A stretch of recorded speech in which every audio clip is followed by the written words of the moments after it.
V HTML, CSS seriáli sme si vysvetľovali skutočné rozmery block level elementov.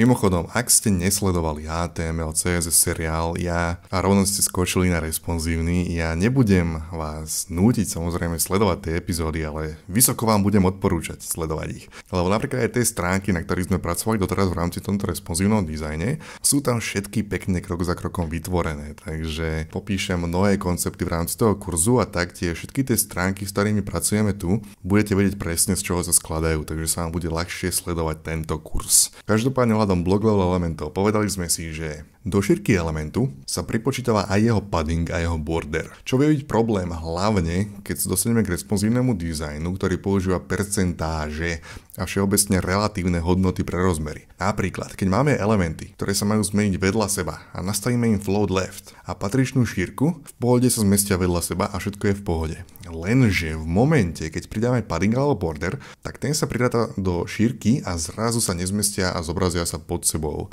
Vtedy máme šancu buď odrátať ten náš padding od šírky, ale to môže byť problém, keď šírka je zadaná v percentách. Je to v pohode v pixeloch, ale keď máme zadanú šírku v percentách a chceme od nej odrátať nejaký padding v pixeloch, začína to byť problém. Druhá možnosť je zmeniť spôsob, akým sa počíta tá šírka. A to v CSS vieme dosiahnuť pomocou CSS Box Sizing, čo si ukážeme na príklade. Máme stránku, v rámci nej jeden obalovací wrap element a v ňom je 5 obyčajných sectionov. Na stránku máme pridaný Normalize CSS, aby sme ujednotili základné štýly medzi prehliadačmi a taktiež Style CSS, naše vlastné CSS s našimi štýlmi. V CSS zatiaľ, čo máme definované, iba nejaký padding a background na body element a tento clearfix.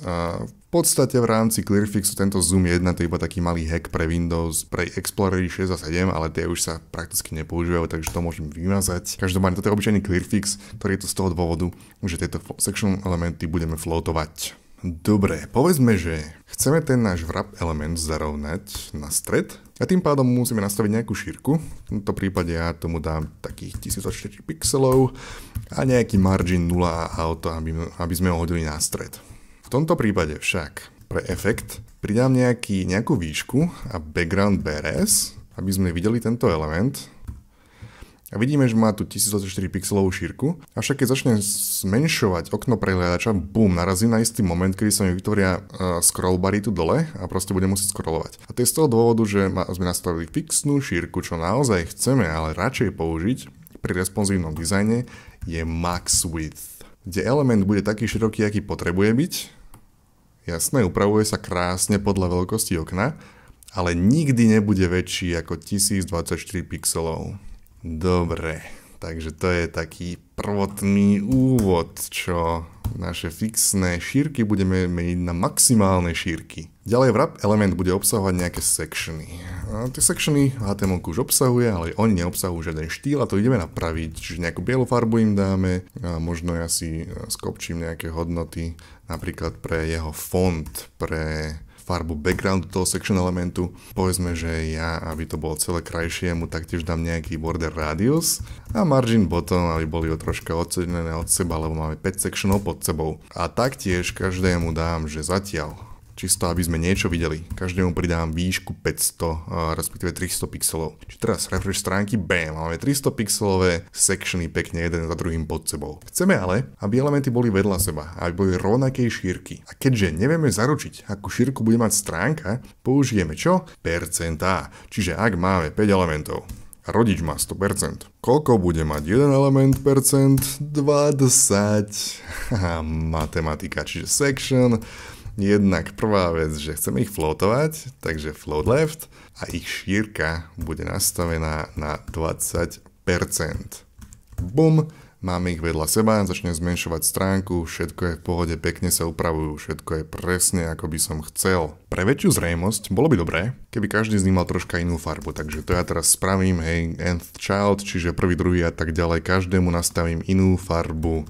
Bum. Krásne. Dobre, chcem tam pridať samozrejme nejaký text teraz, lebo však stránky sa často skladajú z textu, čiže bombác. Piu.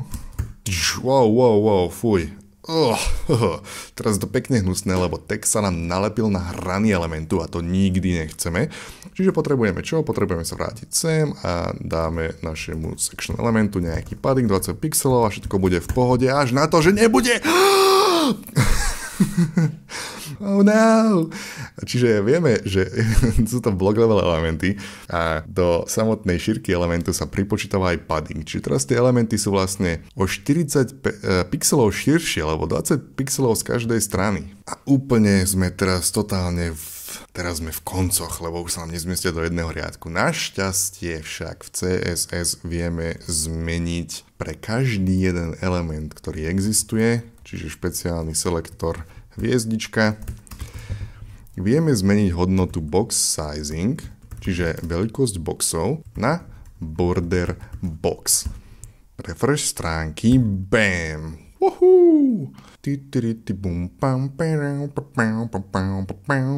Možno samozrejme tento height, keby tomu dám nejaký min height, možno by to bolo lepšie, aby sa to pekne naťahovalo.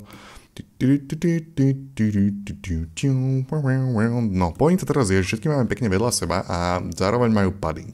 To z toho dôvodu, že box sizing border box znamená, že samotná šírka elementu bude sa tam počítať všetko po border. To znamená, že to bude width plus padding plus border.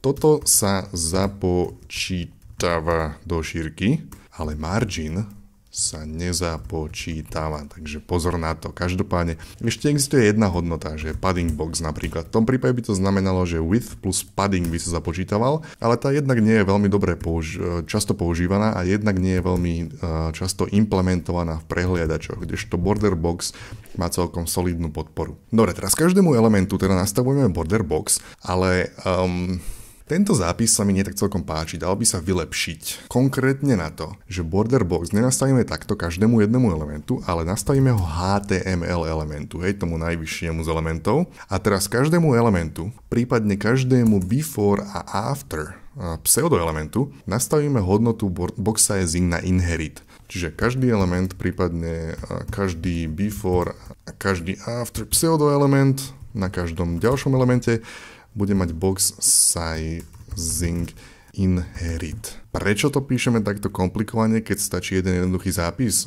Z toho dôvodu inherit znamená, že potomkovia zdedia akúkoľvek hodnotu má ich rodič. A to je dobré pre prípad, keby napríklad my sme chceli nastaviť nejak špecificky, že tomuto wrap elementu nastavíme, že box sizing content box, čo je tá defaultná hodnota, kedy sa do šírky sa počítava iba samotná šírka. V tomto prípade by to znamenalo, že každý section element by zdedil túto hodnotu. Jo? Čiže aby sa nemuseli špecificky do každého jedného elementu, kde chcem zmeniť box sizing a pridať každému jednému takto túto hodnotu. Stačilo by to pridať rodičovi raz a on vďaka tomu, že má nastavené inherit, sám od seba pekne zdedí to, čo má jeho rodič. Čiže to je iba taký malý zlepšovák, keby potrebujeme v rámci jedného dokumentu používať viacej box sizingov. Za normálnych okolností každý element zdedí box sizing border box od HTML elementu, ale keby niektorému elementu nastavíme nejaký iný box sizing, tak každé jeho dieťa zdedí tú inú hodnotu, takže si ušetríme zo pár riadkov. Anyway, border box. Spomínal som, že druhá možnosť, ako sa zbaviť tých paddingov, by bolo odrátať padding od šírky elementu. Jedno je však v percentách a druhé v pixeloch. Dá sa to? Kind of. OK, zmeňme najprv wrap na box sizing content box, čo je normálna hodnota, tým pádom teraz sú elementy príliš široké, konkrétne o 40 pixelov širšie. A poďme sa pozrieť, ako by sme to dokázali vypočítať. Pomocou CSS funkcie calc, ako kalkulačka, kde zoberieme, že šírka bude 20% mínus 40 pixelov. A teraz predstav, že taký šikovný, že on normálne to zvládne a na základe tej šírky elementov to pekne celé prepočíta a bude to fungovať. Avšak kde je problém? Problém je tam, že keď si dáme can I use calc, tak zistíme, že podpora neexistuje vo IE8, neexistuje v Opere Mini, neexistuje v mnohých Androidoch a v IE9 a v mnohých Androidoch je veľmi obmedzená táto funkcionalita. Navyše, týmto spôsobom musí prepočítavať browser veľa vecí, takže v podstate teoreticky to môže byť zanedbateľne, ale napriek tomu merateľne pomalšie. A navyše, keby teraz zmením padding na 30 pixelov, tak by som musel ho zmeniť aj vždy v tej kalkulácii, lebo ináč by sa mi to všetko rozbilo a je to tým pádom viacej prepisovačiek. Jednoduchšie je nechať to na 20% a